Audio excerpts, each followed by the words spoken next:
Vatanına sahip çık. Hesap verecek. Putin hesap verecek.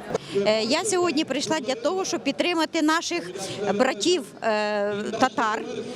Крим – це Україна, ми одна держава, ми одна країна, ми один народ. Ми всі дуже уважно слідкуємо і знаємо, що відбувається в Україні, що відбувається в Криму, що відбувається геноцид кримських татар в Криму, які безчинства творить влада теперішня в Криму.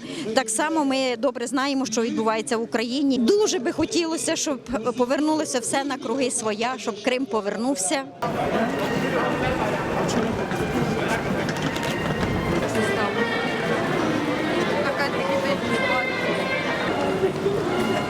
Vatan, millet, meclis, yürü.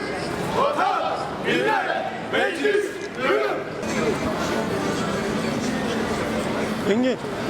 Engin.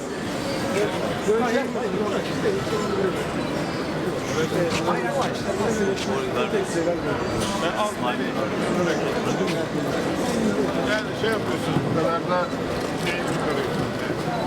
Değil mi? Niye bakıyorsun?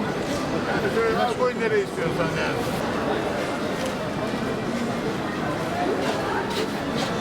Bu protesto Kırım'ın işgalinin 4. yılında biz Türkiye'de yaşayan Kırım Tatarları Kırım'da geride bıraktığımız halkımıza destek ve hür dünyada Kırım'ın işgalini, Rusya'nın zulmünü ve Putin'in katı tutumunu kınamak için buradayız. Biz bütün dünyaya ses ulaştırmaya çalışıyoruz. Türkiye hür dünya, Türkiye toplumu üzerinden Türkiye'de yaşayan vatandaşlarımıza Kırım'daki Kırım Türklerinin Rusya işgali altında olduğunu duyurmak için bunları yapıyoruz. Kırım'ın geleceğini birkaç sene içinde Rus işgalinin kalkacağına inanıyorum. Putin buradan çekilecektir. Kırım, Kırım Türklerinin yurdudur. Oranın kökenli ve yerli halkı biziz. Yani Putin oradan çekilmek zorunda.